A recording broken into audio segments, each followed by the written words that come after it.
je vous propose de vous installer confortablement et de fermer les yeux, comme pour mieux vous connecter à la nature, à votre nature. Car la culpabilité est une invention de l'homme. Pensez-vous que la lionne culpabilise de tuer un zèbre pour nourrir sa troupe? Les animaux peuvent avoir peur, ressentir de la colère ou de la tristesse, mais le sentiment de culpabilité, comme celui de la honte, leur sont étrangers.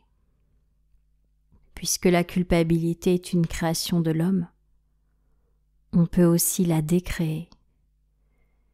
C'est pourquoi, à travers cette séance, il est possible que vous ayez la sensation de détricoter certaines choses, d'enlever certaines briques au mur des croyances, de rendre certaines idées à l'inconscient collectif, de créer des issues de secours aux cases dans lesquelles vous avez essayé d'entrer.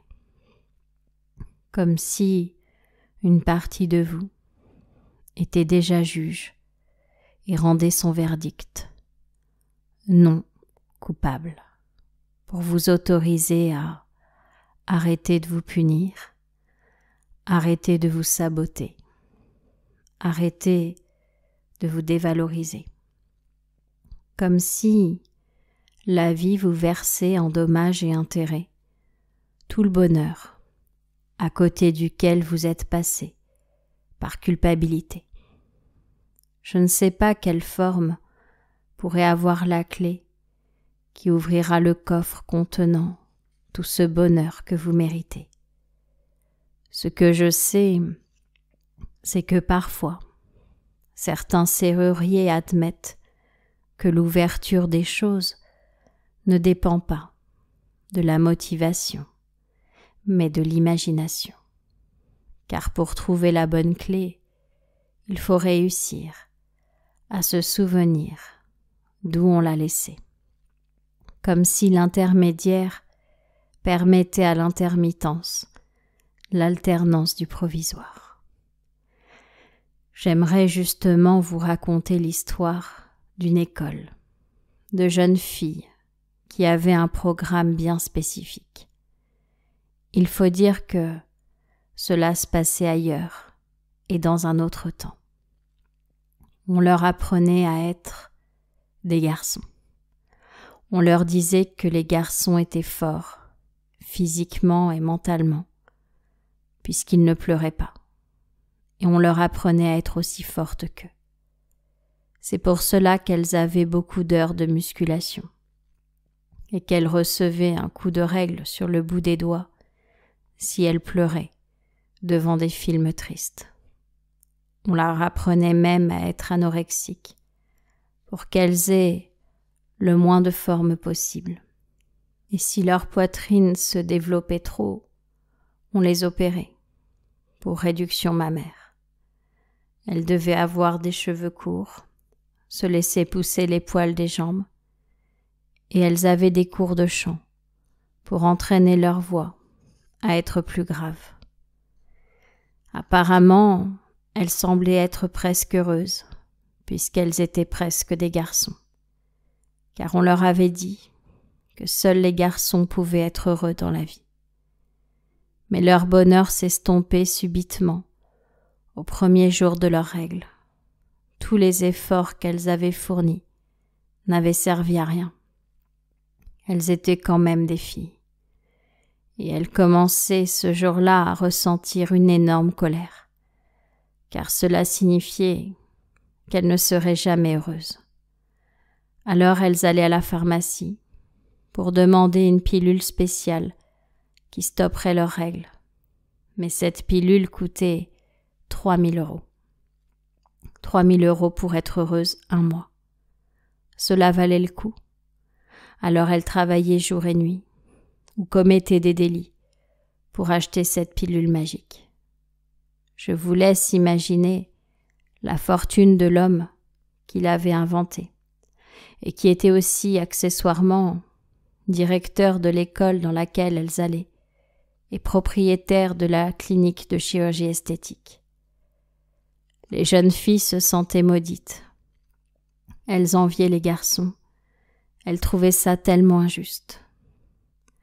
Et si on observait cette histoire autrement?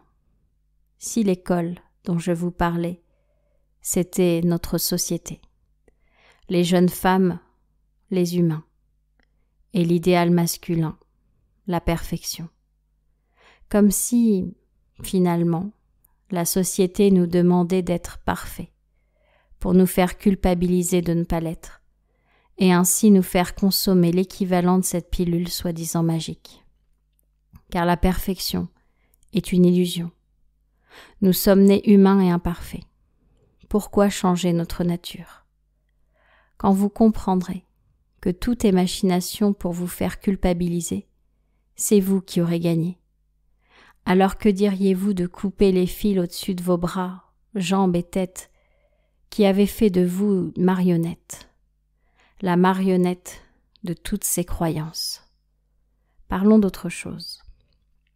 J'aimerais vous parler d'un homme qui s'était rendu à la police et qu'on avait emprisonné malgré son innocence. Il avait tellement amadoué les policiers qu'ils avaient dû avoir pitié et avaient accepté de l'arrêter.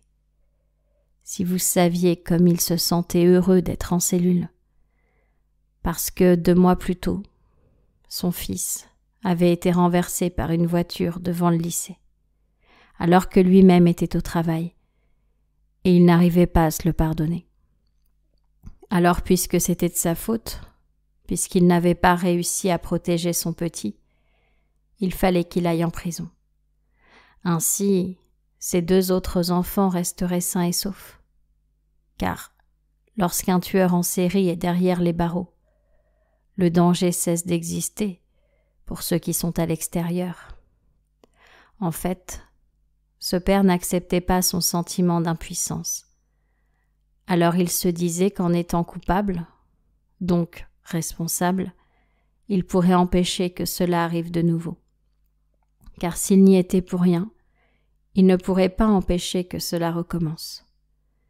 Si vous saviez le nombre d'innocents, enfermés dans leurs cellules de surpoids, de maladies, de douleurs, de problèmes de peau, et autres cellules en tout genre.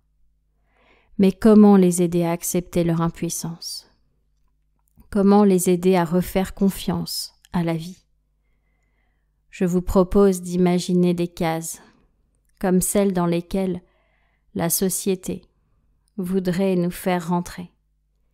Imaginez qu'elles sont en pâte à modeler et que vous pouvez changer leur forme.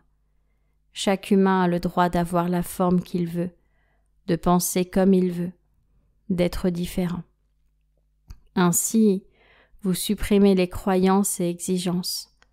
Vous vous autorisez à être humain, imparfait, et parfois impuissant devant certaines situations. Vous vous redonnez la responsabilité de votre vie, et vous rendez aux autres leur responsabilité. Leur bonheur ou malheur ne dépendent que d'eux. Votre bonheur ne dépend que de vous. À partir de maintenant, la culpabilité s'est terminée. Vous êtes libre. Imaginez-vous d'ici quelques jours. Voyez-vous heureux, épanoui. Voyez comme la vie est plus douce depuis que vous avez arrêté de vous culpabiliser, depuis que vous vous êtes autorisé à être humain et imparfait, à tester, à expérimenter, à aimer des choses et à changer d'avis, à être une girouette comme on dit. Vous avez le droit. Vous avez le droit de suivre une ligne de conduite et de temps en temps d'être sur les côtés. Vous avez le droit d'expérimenter. Vous avez le droit d'être dans plusieurs camps à la fois. Vous avez le droit de n'être pour aucune équipe quand il y a un match.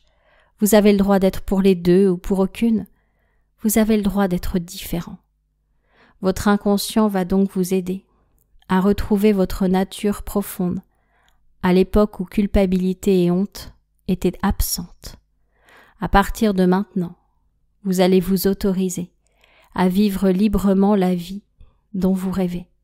Vous réalisez vos rêves et vous vous débarrassez de toute culpabilité parce que vous faites du mieux que vous pouvez avec votre cœur. Et on vous demande simplement cela, de faire du mieux que vous pouvez. La pression de la perfection, c'est terminé.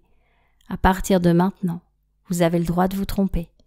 Vous êtes humain, faillible, et vous pouvez accepter.